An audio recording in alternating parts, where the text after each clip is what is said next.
I swear to you, I did not know this was a problem until right now. All right, so as you guys know, I have the HearingUp network. Now, this is a network of hearing care professionals that are committed to following comprehensive audiologic best practices, and one of those best practices is real ear measurement. But here's the thing, I get comments from time to time on my YouTube videos saying how they went to a provider, one of these best practice providers, and they were not offered real ear measurement or some of the other best practices that they should have been offered.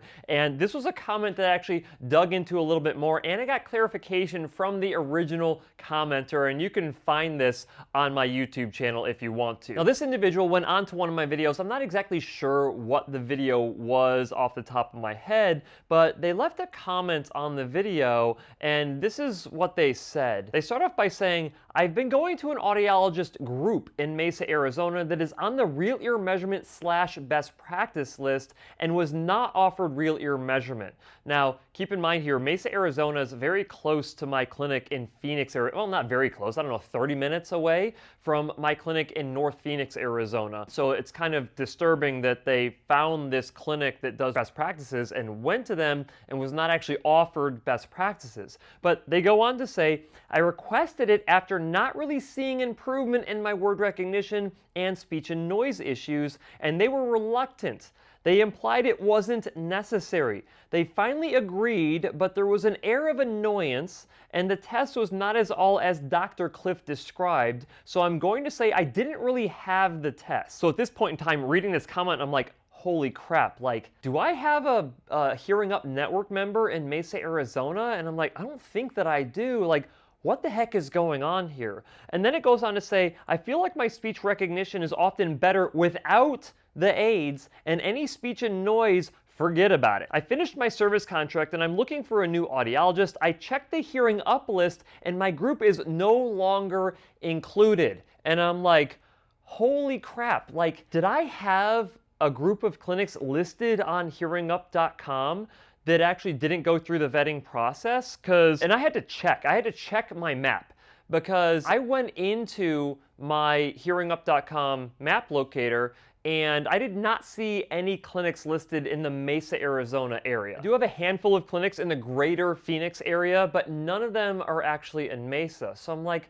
what the heck is going on? Well, I did some digging into this, and a couple things here that you guys need to be aware of. Number one, my web developer, when he created HearingUp.com, we're finding ways to like improve SEO. We're also trying to find ways to like not basically say that if someone's listed on HearingUp.com that that's the only good provider. That's not what we're trying to put across. They're vetted providers on HearingUp.com. They've actually gone through a vetting process with me, and essentially there's an individual who's approved to be in the network that I can hold their feet to the fire if we get complaints exactly like this one. But when I get someone coming on and not really complaining, but basically pointing out like, hey, I went to one of your places, I didn't get best practices, but that isn't actually someone who's in the network, there's nothing I can do. What am I going to do? Call up some random clinic and be like, hey, listen, just wanted you to know that someone came in expecting best practices and they didn't get it. That's not exactly, you know, what it wouldn't work. We'll just put it that way. They would just laugh at me and be like, who the heck are you, and leave us alone, right? But here's the issue. We ended up on the website, we ended up listing like, hey, listen, if there's not a HearingUp network member in your area, which in the case of Mesa, Arizona, there is not, we basically list, here's some other clinics that you can reach out to and ask if they follow best practices. And that's what we've been doing. And at the end of the day, I think we're gonna have to stop doing that, because what's happening here is that for the past 10 years, I've been talking about best practices. And so a lot of clinics are like, oh my gosh, Cliff has all this attention and SEO and all this like value built into this best practice concept, including real ear measurement. Let's capitalize on that and let's tell patients that we also follow best practices. So when someone calls or they reach out through an email or whatever, or submit an inquiry on their website, asking about if you follow best practices, the default answer is, oh, of course we follow best practices. What happens is that they end up scheduling, they feel confident enough, and they felt like they found them on my website, right? My HearingUp website. that I put all of this time and energy and money into to make sure that patients can find these really good providers. But they ended up going to a clinic who has never gone through the vetting process. The clinician never went through the vetting process. And they basically had the expectation that these best practices were going to be performed. So when they went and they didn't actually receive them and they demanded them and they're like, oh, you don't need it. They're like, what the heck is going on? And then of course they have a horrible treatment experience because they don't follow best practices at that particular clinic. And so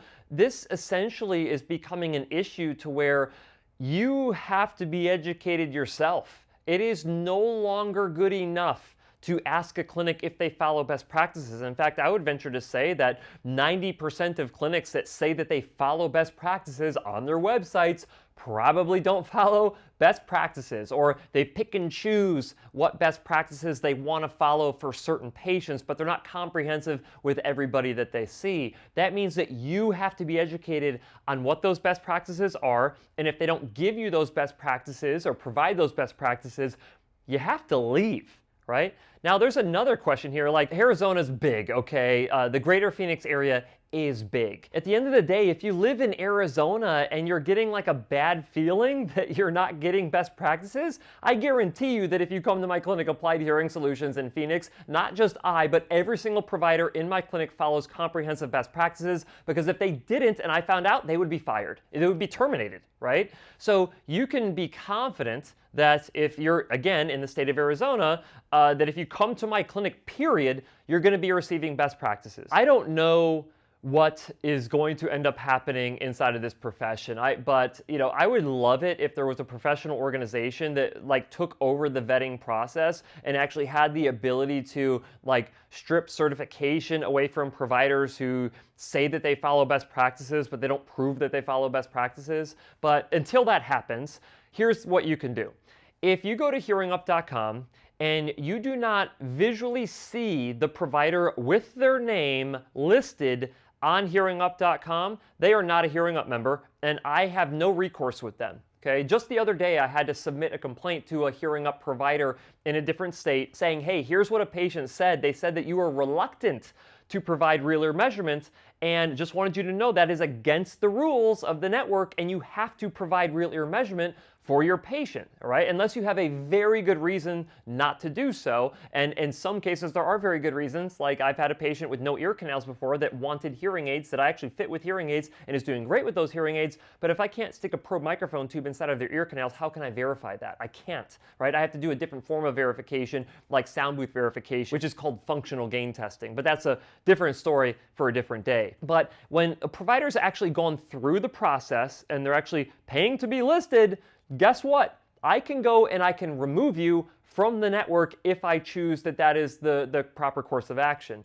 But before I do that, before I jump to any like conclusions about whether or not a provider violated best practices or not, I always reach out to them, share the complaint, get their side of the story, because there's always two sides to everything, right? And usually after that, I never receive another complaint from that provider. You know why? Because they know I'm watching. But if someone is not actually listed on HearingUp.com, they don't know that they're being watched. And even if they are being watched, like in this particular case, I could reach out to this clinician and be like, hey, listen, so you promoted that you follow best practices inside of your clinics, but that's not what patients are actually receiving. And I received a complaint about your clinic because they refused to provide real ear measurement until the patient basically demanded it, right? That's not good. That's not good. And that's not going to be something that I'm willing to do, because I would be calling clinics literally every minute of every day of every week. I could not essentially police everybody with that, because let's face it, there is a growing contingent of hearing care providers that are out there that, again, are leveraging this best practice verbiage in order to lure patients that I've educated over the course of the past 10 years on my YouTube channel and all the content that I have out there. So you know what? At the end of the day, caveat emptor. Buyer beware. You have to educate yourself when you get that weird feeling that, hey, this provider's not actually doing the things that they said that they were going to be doing. You have to bail, okay? And if you're not sure what these best practices are, go to my HearingUp.com website and download the free best practice checklist. You can literally see all the things that they should be doing right there. Take those into the appointment and be like, all right, we're doing this, check them all off as you go down. And if they basically don't, unless they have a very good excuse for this, and I'm talking very good, that if there's a reason they cannot perform a certain measure, you essentially write down in there why they can't perform it, but make sure that they literally do everything else. I essentially was not available of the excuse this individual was given for not wanting to perform real-ear measurement, but saying that it just isn't necessary is not a good enough reason not to perform verification measures on a pair of hearing aids. But nevertheless, I want to hear from you guys. I mean, I feel like I've kind of created a monster here that I can no longer control completely, and it requires your guys' help to actually control it. But let me know what you think that I should do. I mean, should I remove all clinic names that are on HearingUp.com if they've not been vetted?